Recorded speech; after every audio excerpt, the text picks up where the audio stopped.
Nggak ada. Nah di sini kita menjadi tidak paham Allah Ta'ala itu sesungguhnya siapa atau apa. Menjadi nggak paham. Itulah sebabnya mungkin ya, saya selama beberapa hari itu bingung terus. Sampai sekarang ini masih bingung loh sebenarnya saya itu.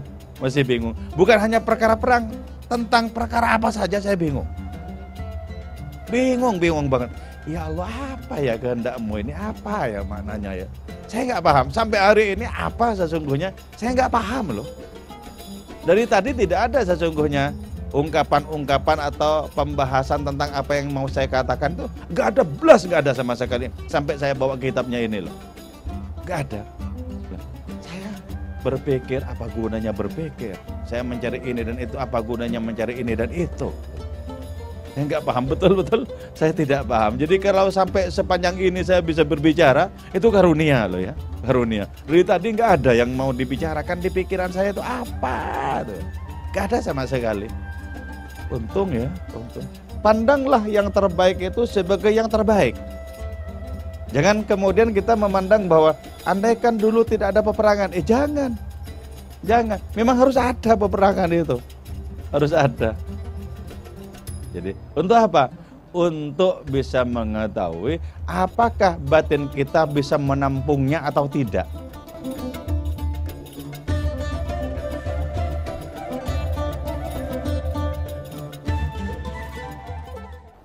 Apa sesungguhnya makna kehendakmu ya Allah?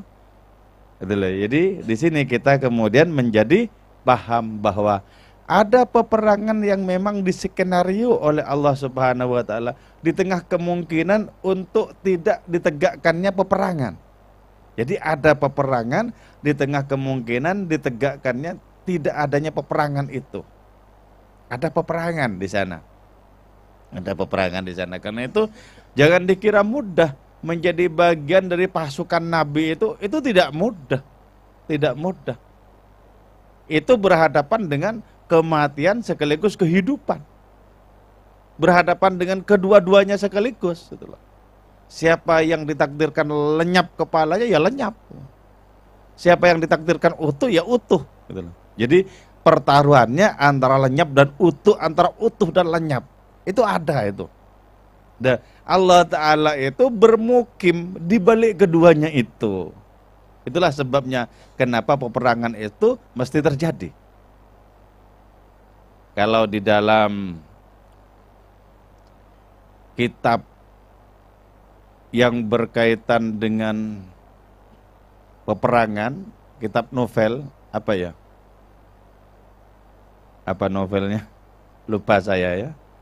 Nah, itu kenapa peperangan itu mesti terjadi? Karena Tuhan itu berada di dua belah pihak sekaligus. Ada di pihak kita, ada di pihak mereka juga. Andaikan tidak seperti itu, mana mungkin akan terjadi peperangan itu. Itulah sebabnya kemudian Allah bertahta di balik dua kubu tersebut. Allah berada di antara keduanya itu. Sehingga seolah-olah dengan demikian kehidupan itu harus melalui sebuah peperangan. Seolah-olah harus begitu. Padahal di balik yang seperti itu ada yang maha, yang menentukan adanya peperangan tersebut, yang menentukan adanya kedamaian tersebut, diletakkan di antara keduanya itu. Oke ya, itu yang saya pahami tentang adanya peperangan itu. Nah di dalam bait ini, peperangan itu diilustrasikan sedemikian indah. Tuhdi ilaika riyahun nasri nasrohumul. Angin pertolongan menghembuskan kepadamu wewangian mereka. Jadi dibikin sangat indah. Untuk apa? Agar kita tahu bahwa di balik peperangan itu ada Allah. Dan Allah yang menskenario peperangan itu. Fatah sabuz zahra fil akmami kullakami. Kau mengira ada bunga-bunga sebagai para pemberani di dalam kelopak-kelopak mereka.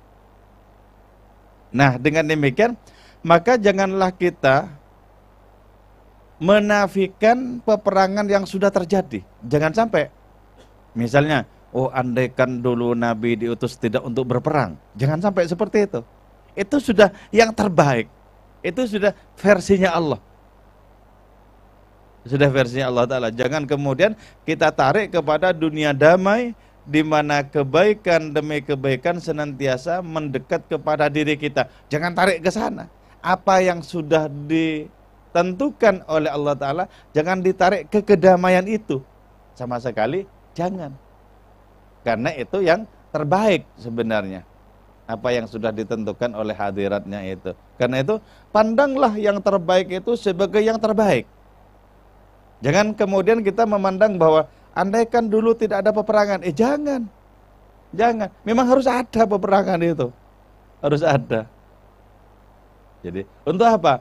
Untuk bisa mengetahui apakah batin kita bisa menampungnya atau tidak.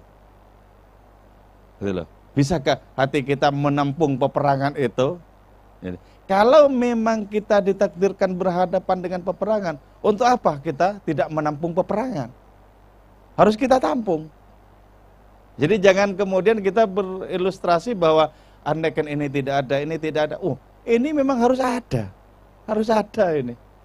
Jangan sampai kita mengandaikan ketiadaannya itu. Jangan sampai itu sebuah kebatilan namanya. Sebuah kebatilan. Peperangan ada dan itu ditakdirkan untuk menjadi ada. Dan harus kita hadapi. Pandanglah peperangan sebagaimana settingannya sebagai suatu keindahan. Pandang itu sebagai suatu keindahan. Sebagaimana kita mesti menempuhnya sebagai suatu keindahan belaka semata. Jadi pandang seperti itu. Nah, dengan demikian, maka kita kemudian menjadi tahu bahwa di balik segala sesuatu yang kita tidak menginginkannya, ada kenyataan-kenyataan yang tidak boleh tidak kita harus memandangnya indah. Harus itu. Dipandang sebagai sebuah keindahan itu merupakan satu bentuk keharusan. Itulah sebabnya ya, dari dulu saya melakukan kesalahan. Andaikan ini tidak ada, andaikan ini tidak ada begitu dari dulu. Nah ternyata memang harus ada itu. Jangan pernah kita andaikan sebagai ketiadaan, jangan pernah diandaikan seperti itu. Mengandaikan seperti itu adalah salah batin kita terhadap tasrif Allah Ta'ala, terhadap skenario-nya. Salah kita itu. Kita memandang sebagai sebuah ketiadaan. Itu kesalahan diri kita. Jadi karena itu, di hadapan kemahan hadiratnya itu, jadilah seperti orang-orang beriman itu. Sedemikian tegasnya terhadap para kafir, orang-orang yang kufur, sedemikian berbelas kasihnya kepada sama orang beriman. Untuk apa? Untuk diketahui kita itu berada di hadapan siapa, di hadapan apa, agar jelas seperti itu. Jadi saya kira itu loh ya. Jadi itu kemarin-kemarin itu saya membaca, kenapa ini kok ditakdirkan, kenapa ini kok ditakdirkan. Nah ternyata agar kita itu bisa menerima. Dan di dalam kitab Burda ini, bait-bait tentang peperangan itu banyak sekali ternyata. Dari dulu ini saya sampai hampir bosan. Dari dulu itu banyak sekali tentang peperangan ini.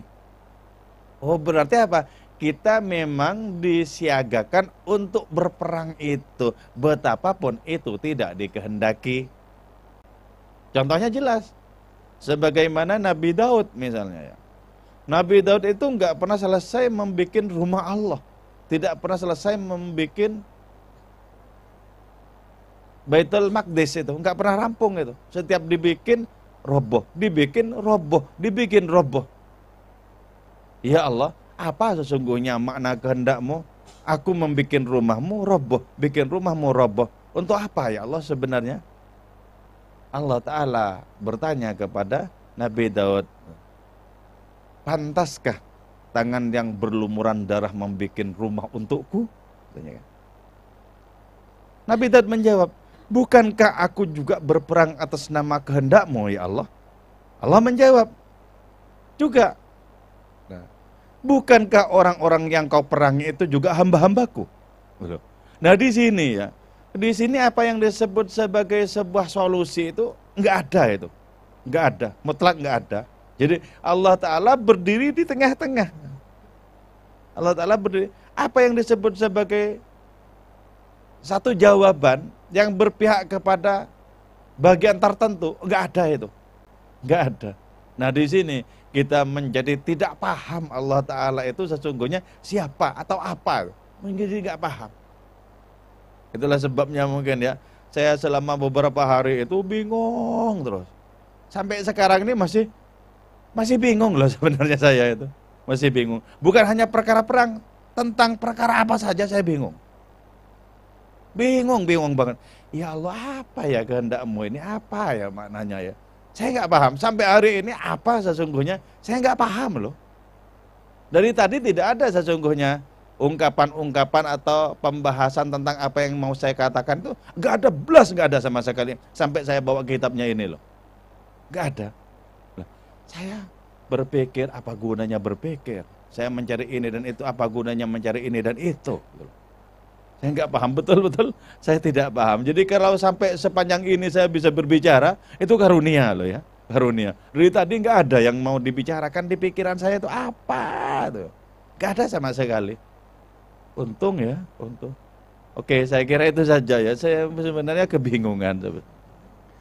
Oke, moga-moga manfaat dan barokah untuk kita semua. Wal afa minkum. Wassalamualaikum warahmatullahi wabarakatuh.